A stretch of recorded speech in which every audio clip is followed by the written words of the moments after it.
Today I'll be teaching us how to do a quantile regression. It is just an extension of linear regression. So when the conditions of linear regression like linearity, homoscedasticity and normality is not met, at that point quantile regression is used since it has no strong distributional assumption. The null hypothesis to be tested is there is no significant impact on ln x due to ln y and ln z. So I've got three variables which are logged, that is x, y and z.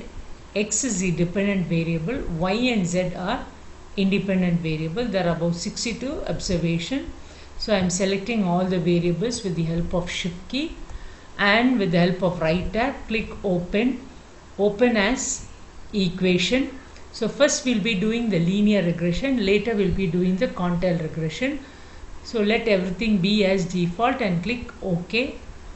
Later move on to view, scroll down to residual diagnostics, from there move on to histogram or normality test. So based on Jacobera test, you can see that the residuals are not normal because p-value is less than 0.05. Later move on to view, scroll down to residual diagnostics, from there move on to serial correlation LM test.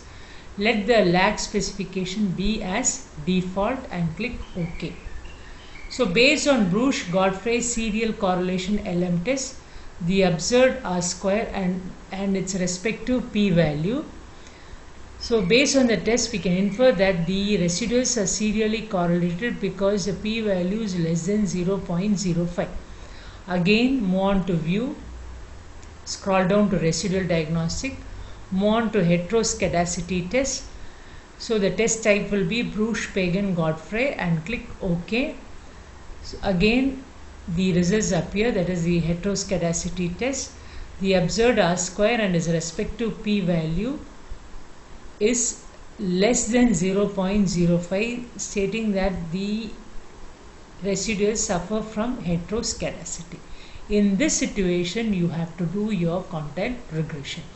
So I am just deleting it and getting back to my work file. Again the right tab, click open as equation. So instead of least square you will be just clicking the quantile regression over here. So let everything be as default. In the case of quantile to estimate, you can type any value between 0 to 1. It is better you go by default. Later click OK. So the results appear. So the method here is quantile regression, that is median. In the case of linear regression it is mean, but in quantile it is median. The dependent variable is say ln x. Now we have to see how this has to be interpreted. So in the case of ln y it is significant, but ln z is not significant since the p-value is greater than 0.05. So for ln y, how it has to be written? If there is a 1% increase in median value of ln y, then ln x will increase by 1.13% in the median value. This is how you have to interpret. Next comes your goodness of fit of quantile regression. So here you can see the pseudo square is 30%. The adjusted R square is say 27%. So 27% of variation in the conditional median in ln x is due to ln y. Next we are moving on to the Cauchy-Euler statistics, that is around 29.34, and the p-value is less than 0.05, which indicates that the model is stable. Next we are moving on towards quantile process. For that click view, scroll down to quantile process, from there move on to process coefficient. So under output you have got table and graph. So first I'll be seeing the table and later I'll be going for the graph. Next is the quantile. So the default quantile is 10. However, it is left to the researcher to choose the number of quantiles. So I am going here by default. Later click OK. So you can see the results appear. I am just expanding to see the p-value. So the quantile process estimates the number of process quantile is 10.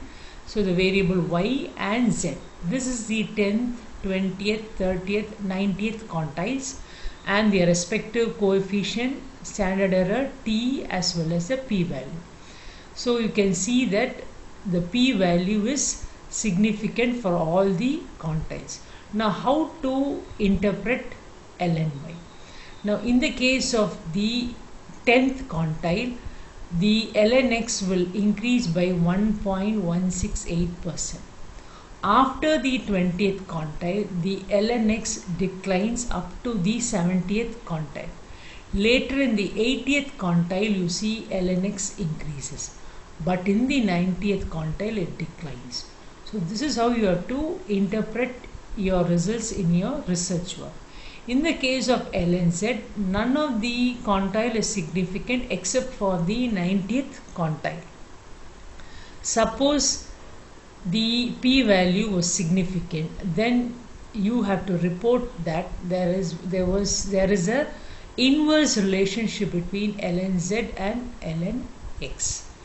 This is how you have to interpret this part. Next we'll move on to view. Scroll down to quantile process. From there move on to process coefficient. So instead of table you are going to the graph. Let the confidence interval size be 0.95, that is 95% confidence interval. Let the quantile be as such and later click OK. So you can see this is the first variable, that is lny, the next is the lnz. So lnx, there is an increase, then there is a decline, then there is an increase and there is a slight decline. This is how you have to explain. In your research work, you can present both your table as well as graph. It is again left to the researcher. Again next move on to view. Scroll down to quantile process. From there move on to slope equality test. That is to test the quantile regression coefficient. So click over here. So here the quantile should be 10. That is which was selected. So based on the number of quantiles selected, that quantile should be typed over here. Since by default I selected 10, so I have typed here 10. Later click OK. So the results appear, that is the quantile slope equality test. The number of test quantile is say 10. So the test summary appears. Now we just see as to how it has to be written. So based on wall test, the chi-square statistics say 31.29 and it is significant, which means that the slope equality is different across quantile levels. However, the interquantile rates, that is between the 10th and the 20th quantile, 20th and 30th quantile, you can see that the slope equality do not differ anyhow. In your research work, you have to concentrate only on this particular part. Next, we are going to see the symmetric quantile test. For that, move on to view, quantile process. From there, move on to symmetric quantile test. So again here also, instead of 4, I have to type it as 10 because the number of quantiles selected by me is 10. Let everything be as default and click OK.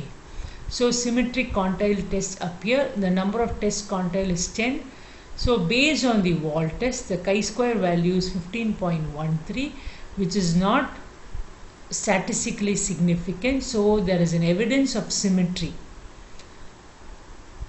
But in the case of the 10th and 90th quantile and 20th and 80th quantile, you can see that there is no evidence of asymmetry across the quantiles. This is how you have to interpret your results in your research work. Hope you have understood it. Thank you for listening.